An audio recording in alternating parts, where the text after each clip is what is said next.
बिस्मिल्लाहिर्रहमानिर्रहीम। शुरू करती हूँ अल्लाह के नाम से जो बड़ा मेहरबान नहायत रहम वाला है। अस्सलाम वालेकुम प्यारे दोस्तों, इस वीडियो में मैं आपको सिखाऊंगी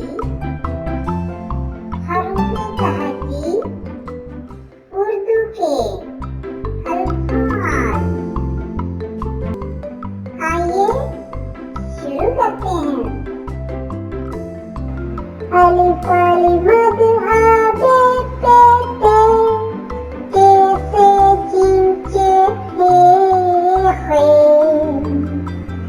दाल दाल दाल रे रे रे से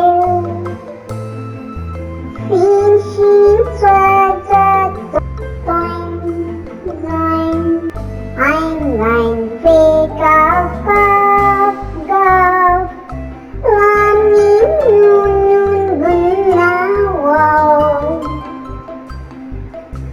छोटी है दो आँखों वाली है, हमजा छोटी है बड़ी ये।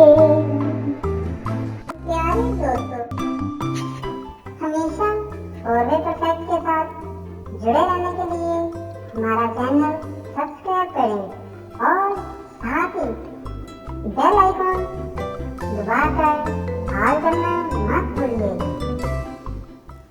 लाइक